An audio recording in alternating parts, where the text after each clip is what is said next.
Sherry. This is Blue, and this is Finish It Friday. Today we're going to find out what I have been working on, what I've finished, and what some of you have finished as well. So he insisted to get up here and say hi to you today. So there's Mr. Blue in all his fuzzy glory. All right, so this week for me has been kind of a continuation of last week. You know that last week I got a few small quilts done and I needed to bind them. So that's what I got busy on this week, is binding. Plus I also have a huge big long arm project that I got done this week too. So I'll save that for after these small things I want to show you. So I'm in a little bit different spot. This is, the long arm is right in front of me here, and this is my Jazz 2 where I do all my bindings. So this is the Team Sherry, Team Ernest contest quilt.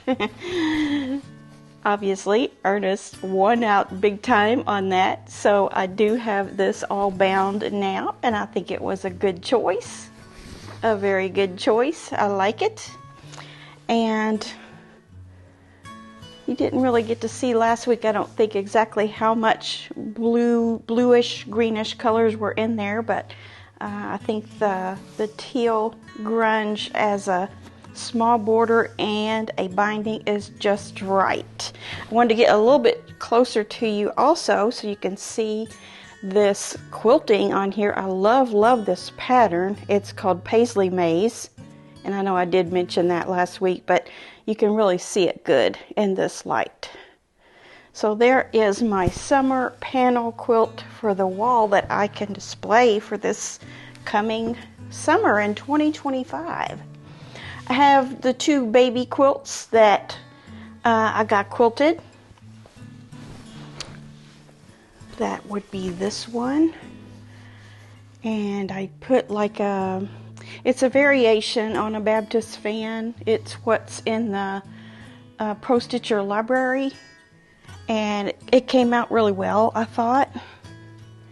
And this is one of those quilts where you use one charm square and then a common color in between all of the squares, and I believe it was a 30s Playtime or something like that was the name of the charm pack. And then I chose a medium blue to go on that. So these are around 40 inches square, something like that, 45. One's a little bit longer than the other one. I think this one's longer than the other one that I did.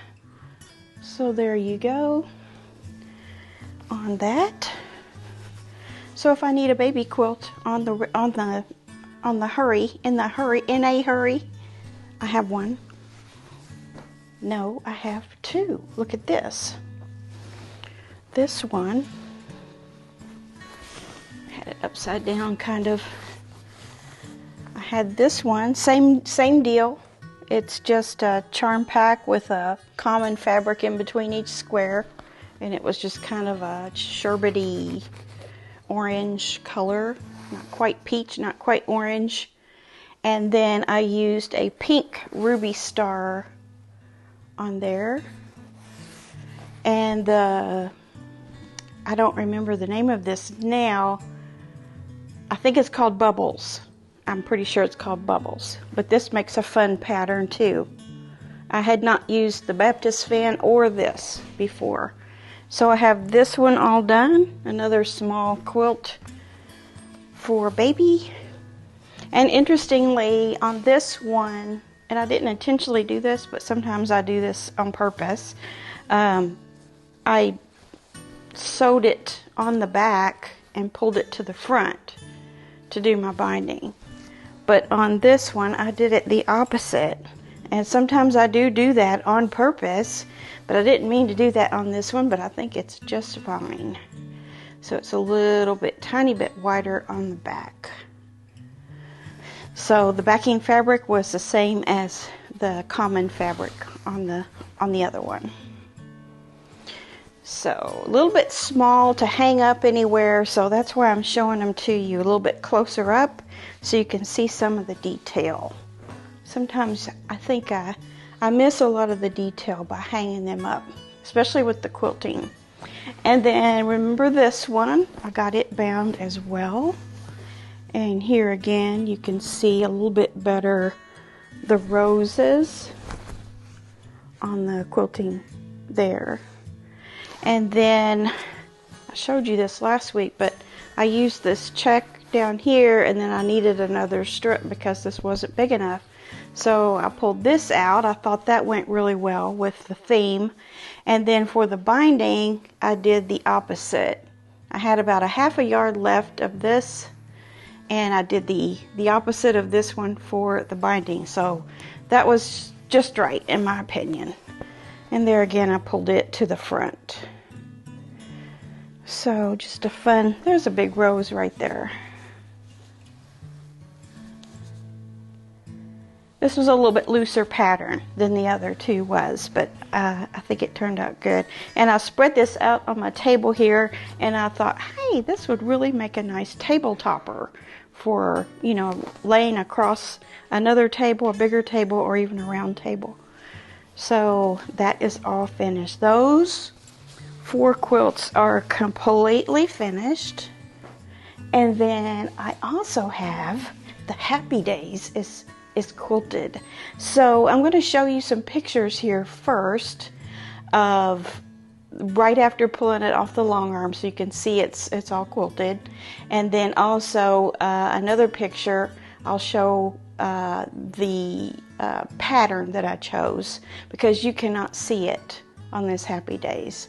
So I'm going to put that up one side or the other here so you can see it all together. It was too wide for my curtain rod. It's too wide for my rod outside out there. So I'm not hanging it up just yet. I do not have it bound. Let me grab it. Oh my goodness, this is so heavy. It's 90 by 90. And there you can kind of see some of the quilting on there. It wasn't going to show no matter what I chose. So I just wanted to get it quilted up in something that wasn't too noticeable, but yet you could see that it was quilted. So I used a dark gray thread, and that's because of the black and white here. And then on the lighter portions, you can see that the quilting shows up somewhat, but not like black wood. So it was a dark gray that I used. I would have rather used a medium gray, I think. I don't know, but the dark gray did really well for this part. And there's a lot of black in this quilt, as you've seen. So I don't have it bound yet, but I have the binding made. And I'm going to take some time and I'm going to attach it on here with the sewing machine, and then I'm going to hand sew it, because I'm thinking about putting this in the state fair next year, the Kentucky State Fair. And I know I'm in Indiana, but our state fair is in Indianapolis, which is like 2 hours from here.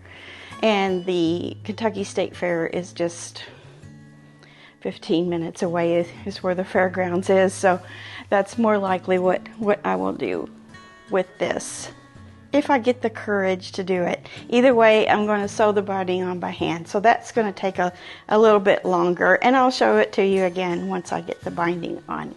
So I was kind of hoping I would get it done this week, but I just didn't leave enough time for it. So I'm just not going to rush it, and I'm just going to take my time and get that done, because I have time to do it. The State Fair of Kentucky is usually around July, August-ish, so I have plenty of time. That's what I meant by having plenty of time. I also got finished 6 more blocks of the memory quilt, so now I have 10 blocks finished. I need to do 20 more, so I'm just kind of working on that as the mood hits me, and doing some chain piecing and getting those blocks ironed out and ready to be sewn together here before long. So let's take a look at some of your finishes for this week.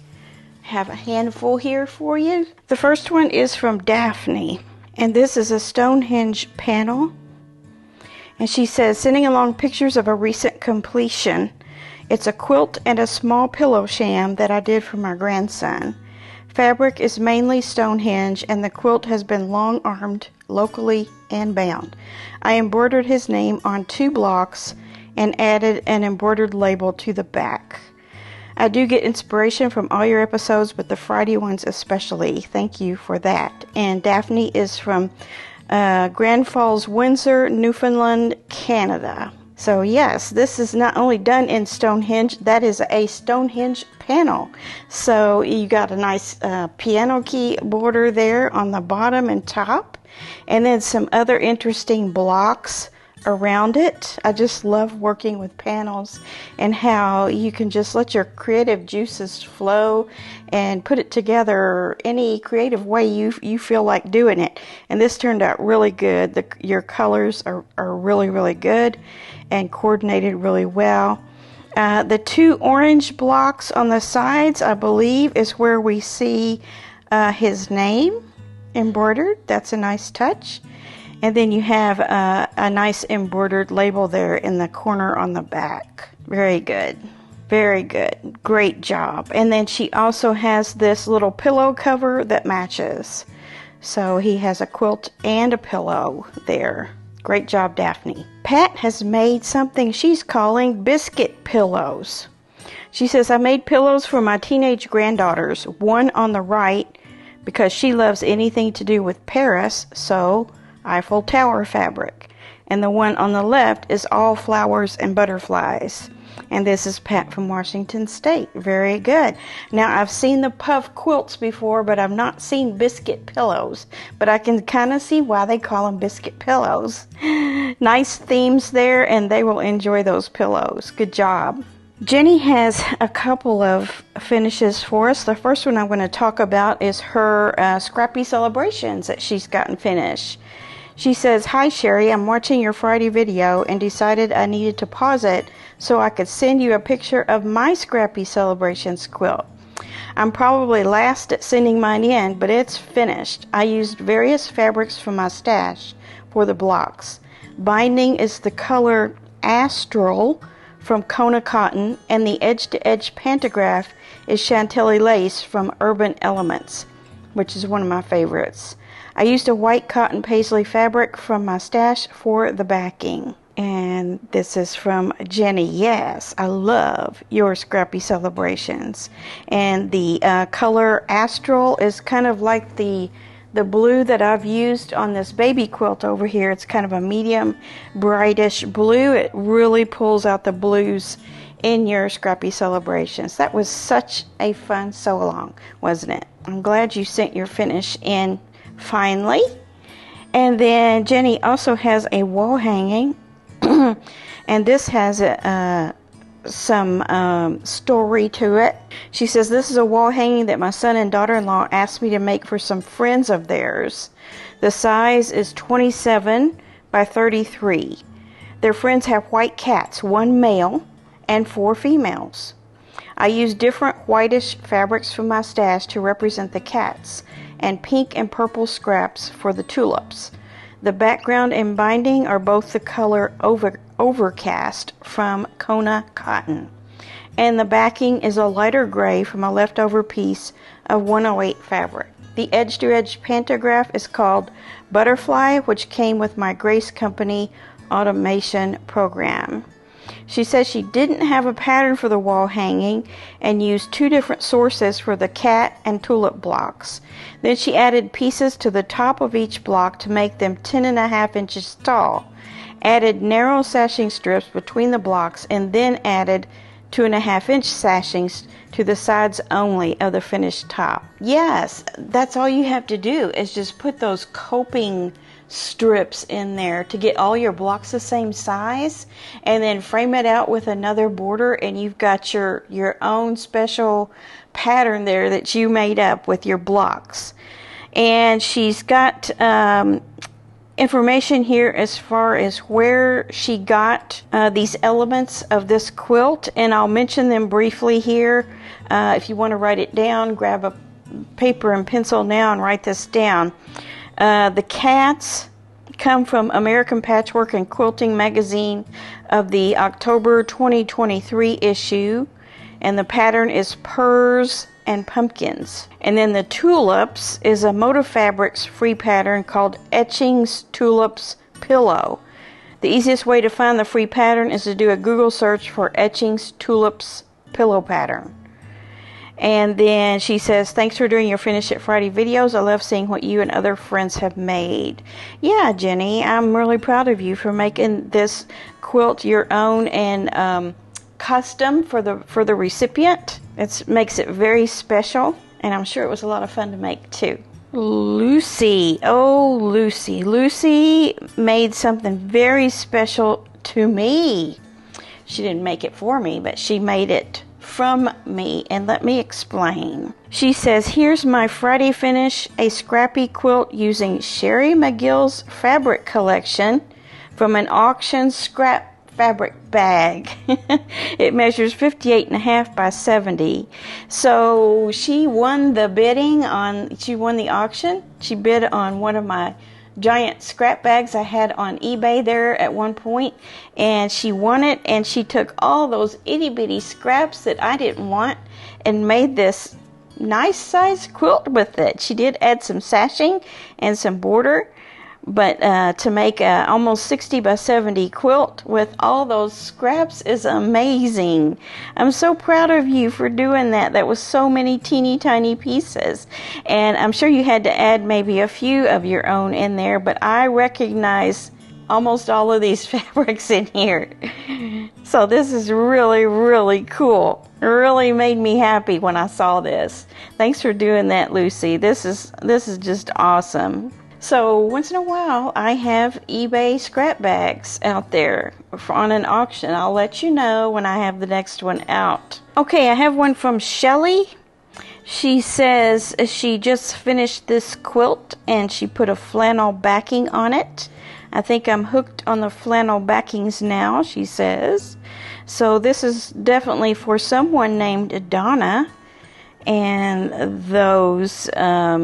I don't know if you used a panel for those letters or if you did that yourself, but it's amazing. It looks amazing, and I love how you have outlined the detail in all of those trumpet flowers. What are those?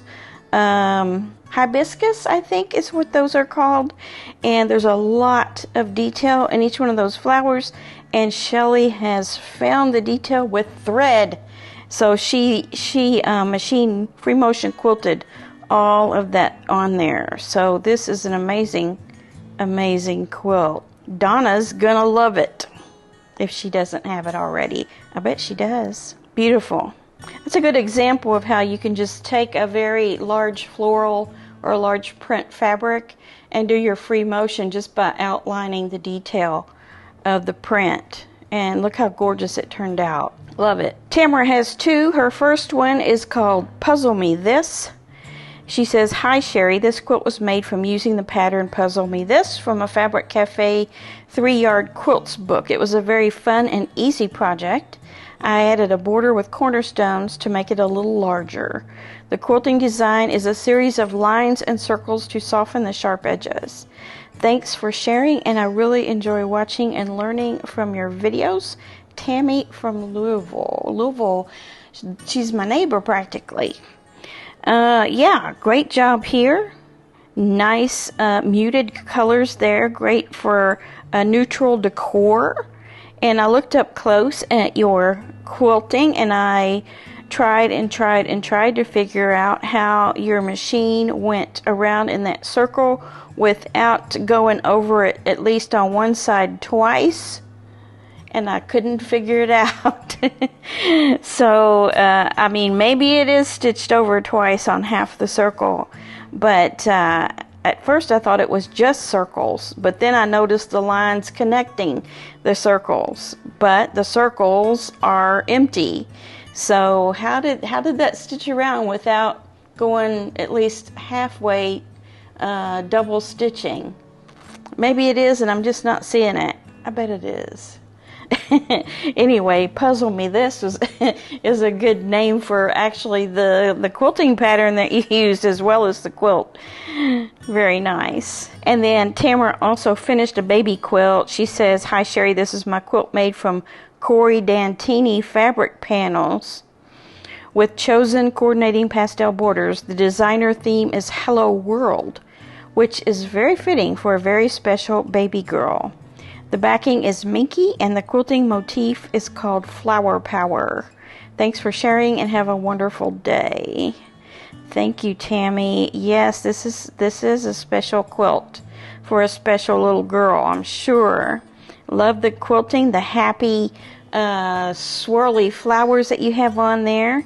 Really makes it. And this is just a adorable panel. And look at the minky on the back. You've got the dimple minky in that very soft green, baby green shade. Love that. We have one more from Dolores, and she set out to make a king size 16 patch. So all of these little squares that you see here are 2.5 inch scraps. They're squares, and then yeah, once you sew those in, they're 2 inches.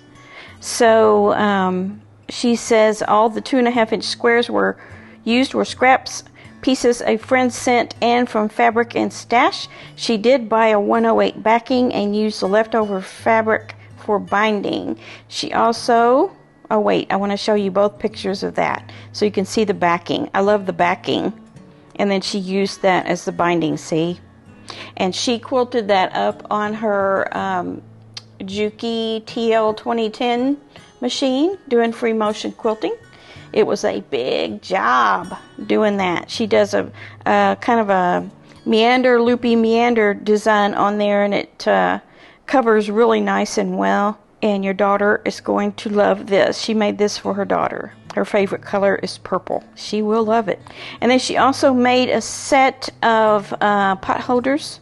These finished at 6.5 inches. Also some fabric a friend gifted her. Very nice. Dolores is always busy sewing and quilting. She sends in finishes just about every week. Have you noticed? She's a very ample quilter. Okay, that's what I have for this week. So I hope you enjoyed that. I know I did very much. And I hope you had an opportunity to watch the Wednesday video, even if you don't have a long arm. I talked this week about thread and the bobbin winder and threading the machine and other pertinent details along those lines. And then I'll have another one next week. I'll probably take a pause in the long arm videos here in a week or two and do some other things and then come back to it. So once I get all of the basics with the machine filmed, then I'll go into the Pro Stitcher Lite and do some videos on that. But I think I'll take just a small break in between so that we can have something different for the rest of you folks that aren't interested in the long arm information. But take a look at it anyway. If you take a notion and have a moment to watch it, it's interesting. It's interesting to find out what goes into operating a long arm machine. So this weekend we need to get our projects out or keep them going, and find some time to sew every day if we can. It's a busy week coming up for most people, but maybe you can take a few moments to rest your mind from all the hustle and bustle and do a little bit of sewing. So I will be back here on Monday for Monday Quilt Chat, and we'll just talk about all kinds of quilty things there. And before you know it, we'll be back on Friday right here talking about our finishes. So have a great weekend, and I will see you soon. Bye.